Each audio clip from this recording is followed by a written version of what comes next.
মা জননী রইতো জানাই লেগে যাবে যত চাওয়া পাওয়া খোদা মিলিয়ে দেবে মায়ের দোয়াই যাই গো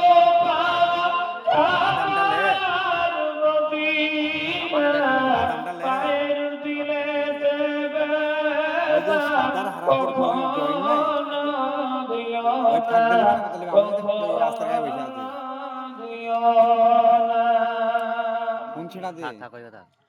মায়ের মুখের হাসি খুশি সে জান্নাতের দাবিদার যে ভালোবাসিল মাকে বেশি জোরে বলি সুবহানাল্লাহ সুবহানাল্লাহ বলতে কষ্ট হচ্ছে নাকি মা এমন একটা সম্পদ আমরা যদি মাকে একবার মুখের দিকে তাকায় আর মা যদি আমাদেরকে দেখে একবার হাসে আল্লাহ রাসূল সাল্লাল্লাহু আলাইহি সাল্লাম বলেছেন কোন ব্যক্তি এই পৃথিবীতে যদি আল্লাহ পাক রব্বুল আলামিনের মক্কা মুকাররমা মদিনা মুনওয়ারা তওয়াফ করে এসে দুইবার উমরা হজ করে কবুলিয়াত হজ আল্লাহ পাক রব্বুল আলামিন বলেন দুটো কবুলিয়াত হজের সমপরিমাণ নেকি শুধু মায়ের মুখে হাসি ফুটাতে পারলে আল্লাহ পাক রব্বুল আলামিন সেই আমলনামাতে দিয়ে দেবে একবার বলুন আর জোরে বলুন আল্লাহ পাক রব্বুল ইজ্জত আলামিন বলছেন বান্দা তোমরা বাড়িতে বসে বসে নেকি সঞ্চয় করো মায়ের সঙ্গে সদা সর্বদা ভালো ব্যবহার করো যদি তোমরা জান্নাত কামাই করতে চাও মায়ের মুখেরই হাসি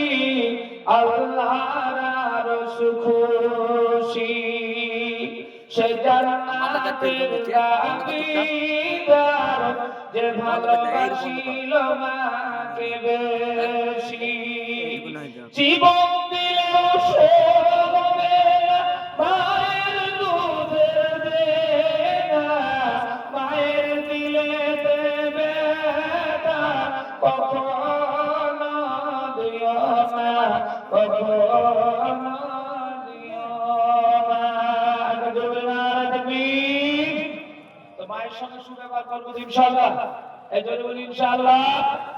মাশাআল্লাহ আল্লাহ পাক রব্বুল ইজ্জত আলামিন তিনি বলছেন বান্দা তুমি যদি যোগ্য সন্তান হতে চাও তুমি যদি জান্নাতি সন্তান হতে চাও তো দুনিয়াতে আগে তোমার মা জননীর খিদমত করো পিতামাতার খিদমত করো পিতামাতার সঙ্গে সুব্যবহার করো আজকে দুনিয়াতে অনেক মানুষ আছে যারা নামাজ পড়ে কপালটাকে পুরো কালো স্পট করে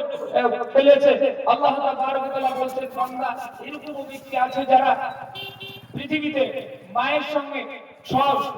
সুব্যবহার তো দূরের কথা কথাই বলে না মায়ের খোঁজ খবর নেয় না অসুখ কিছু বলে দেখতে পর্যন্ত যায় না এরকম ছেলে আছে সে হাজী গাজী মাওলানা মুফতি এরকম যদি হয় সে যদি মক্কা মুকাররমার মসজিদের ইমামও হয় আল্লাহ পাক রব্বুল আলামিন বলছেন তার জন্য জান্নাত ওয়াজিব নয় তার জন্য জান্নাত ওয়াজিব নয় ওই ব্যক্তি জাহান্নামী জাহান্নামী জাহান্নামী তো ভাই ভাইরা আমার সোনার লালেরা একজন্য বলবো আমরা যদি নামাজ পড়ি রোজা করি হজ করি যাকাত করি আল্লাহকে সন্তুষ্ট করার জন্য করব জোরে বলি ইনশাআল্লাহ জোরে বলি ইনশাআল্লাহ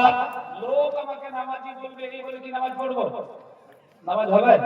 হবে এই নামাজ আমাকে জান্নাতে নিয়ে যেতে পারবে পারবে না